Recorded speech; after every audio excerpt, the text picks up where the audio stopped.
I'm contemplating deleting my interviews, if you can call them that, really, because he reached out to me. I didn't have any questions lined up in the first discussion he and I had, but I don't consider them interviews. I consider it more just me listening and interjecting, but whatever you want to call them, I want to delete them at this point because while I am in the moment talking to somebody, I am full of anxiety. I'm sure you can tell.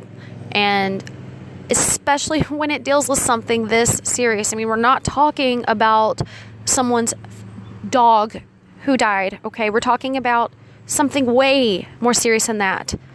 And because of that, whenever Matthew expresses sorrow and regret, it's extremely difficult for me to be in attack mode, or not even necessarily attack mode, just accusatory mode. It's hard for me to come at him at some investigative stance when I feel like that it would be kicking a dead horse. But in hindsight, like last night after I uploaded the video, I was lying in bed, the whole house was asleep, and I had my headphones on, and I played that discussion I had with Matthew. Both discussions I played at least 3 times, and then today I did the same thing, and I'm catching on to a lot of things. Okay, so someone in the comments, I actually deleted these comments because some of them were a little profane and they actually hurt my feelings, but and I guess I was butthurt, so I did delete the comments. I guess you can call it cherry picking, but when it comes to this subject, I can't help but do that. I find the subject of Katelyn to be a very sacred one, and so I got comments that were saying that I was letting a lot of what he was saying slide. And at first, like I said, I was butthurt when I read that comment because I was like, well, I'm not a professional. I'm not Nancy Grace. I'm not some talking head. He reached out to me. I wasn't prepared. And to be frank, I don't know much of the Army terms. I don't know about the legalities involved. I'm not a detective. I don't work for the state. There's a lot of ignorance on my behalf as it pertains to what we were talking about other than parenting. As a mother, it's easy for me to comment on Tammy's psychological position, but everything else, it's just speculation and ignorance on my behalf. So I'm sorry. But in hindsight, when I listened to these interviews, I felt like I caught on to many inconsistencies. Some have been brought to my attention from other people, from another girl actually, and they're very damning. There's no really arguing these inconsistencies, and I did let them slide, but I didn't let them slide deliberately. It was because, for one, I was caught up in the moment. I don't know if it was anxiety or also because I was so I was frozen emotionally when Matthew was emotional and expressing sorrow. I was frozen. I'm one of those people who I don't know how to react when people act like that other than just console them.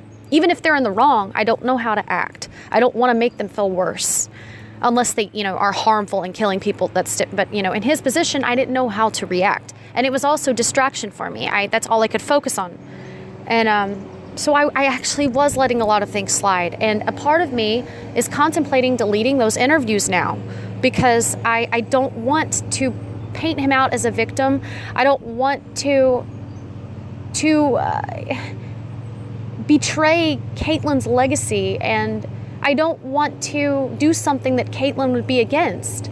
I don't know how she would feel about some stranger talking to her dad and posting it online and the public seeing her dad as some person who was stopped by the system because, the system is set up to make men evil, and men have no, they're having to fight in a castle against dragons to see their children. I wouldn't want her to see it that way.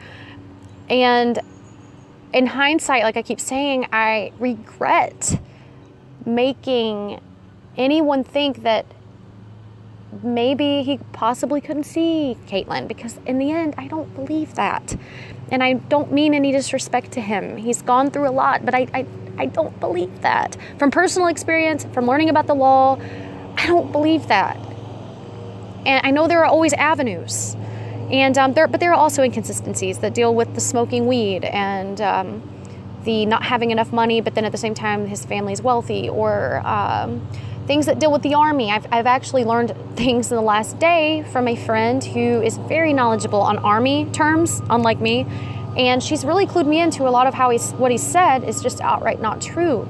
And so because of this, I also, though, want to say that when it comes to Tammy, there is still, and I'm going to get hate for this, but there is still a piece of me that feels very bad for the woman, okay? She had a traumatic childhood, and I don't want to cry. I'm crying, but she grew up in the trailer, and, how does she know how to love right? How does she know how to, and I'm not saying it's because she grew up in a trailer. Matthew provided us with a pretty good reason. I'm not, okay, whatever. I feel like no matter what I say about Tammy that's not horrible, people are going to jump on me, so I really don't care at this point. But Tammy was a product of a lot of abuse. And I've noticed with kids who are abused, they either grow up to be extremely empathetic people who get walked on, or they grow up to mimic the abuse. And I don't think Tammy realized that her neglect was even neglect. I still, in the recordings, even in their fights, I could still hear glimmers of Tammy trying to acknowledge what Katelyn was saying, and the only way that she knew was she could do. I mean, she's had no positive example in her life. And so also in hindsight, I feel bad for contributing in a discussion that was kind of that pretty much was bashing Katelyn's mother. I do. I feel bad about that because she's already suffering. I don't know if she's really a sociopath. I don't know. But I feel bad about that. And I wish that she would come out and talk. Doesn't have to be to me, just to anyone. And I know she can't change people's minds who are hell-bent on hating her, but I don't know what I'm trying to say. I just feel bad that I let so many things be said that were contradictions, and that I, in the end, made it sound like it was acceptable for a dad to be absent in their child's life. Because it's not. In the end, I don't care what excuse people throw. Unless you are convicted of something and you are told by the law to stay away, then then fight the battle. Fight the battle then. It's okay to hate your spouse. It's okay. They can be a villain. They can try all they want. That shouldn't have a role with your child. And one of my religious friends, hyper-religious, I should say, his name is Gerard. He doesn't have many viewers. He gets, I think, like 5 views per video, if that. But I do watch his videos sometimes. We have nothing in common.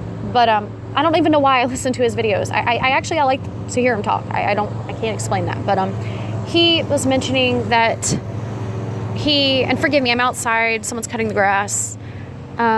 He mentioned in the video that when you have a child, the child is born and the relationship is just you, the child, and God. And all the legal stuff wasn't there when the child was born, and it's not there when the child dies. In the end, it is you and the child. And while I don't regard the religious part of it with God references, I understand exactly what he means. And I'm an agnostic, okay? I don't know. I don't believe that's absolutely it, like Katelyn's dad said. I actually have this kind of, I've had this belief since I was little about our energy and our consciousness kind of spiraling out, like everything spirals out in a certain way. All forms of energy do. All living organisms, bacteria, plants, everything spirals out upon death and kind of transcends. And that's my theory, whatever. It's ever changing, so I'm not, but anyway. So, but I still, I agree with my friend Gerard, and I agree that there's nothing stopping you unless you surrender. In this case, there have been exceptions where dads have been wrongly accused and almost there's been entrapment going on, but I haven't had any compelling evidence that is what happened. PTSD, horrible reality. But if you can do leisurely things like play video games, smoke your weed, go to swimming parties. I don't think that can prohibit you from talking to your daughter. He mentioned in the hospital that he didn't go, but his family members went to the hospital. And then he proceeded to tell me when I asked him why he didn't call her, that because he didn't have the information to call her, but his family members just went to go see her. So that's another inconsistency. And if Tammy is listening to this, I apologize from a mother to another mother, which a lot of people are going to say she's not really a mother, and maybe they're right. I actually appreciate you for not trying to clear your name or not trying to justify anything you've done. Your silence is proof that you're suffering, and I don't care what anyone else says. I'm sorry that I'm exploiting. When he brought up how your father took his life, I felt really bad about that. I did, and I do. And that's your own private business, and I am so sorry you grew up with that. I'm so sorry that you had to find your daughter the way you did. I'm sorry from the bottom of my heart. And I think Katelyn would forgive you too. I'm not sorry for how you treated her or any neglect that went on or that Anthony piece of shit.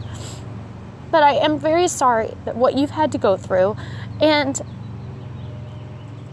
I don't really know what else to say. That I am genuinely sorry. And I don't know what else to say. I don't think anyone is any better than anyone in this situation. I do think that Anthony is the biggest piece of scum from what I know for a fact that he was telling your daughter. Okay, I'm done addressing Tammy at this point. I didn't expect when I got on here to record what I was going to say, except for the fact that I have a lot of regret inside of me right now. And that's it. So take what you want. Dissect this however you wish.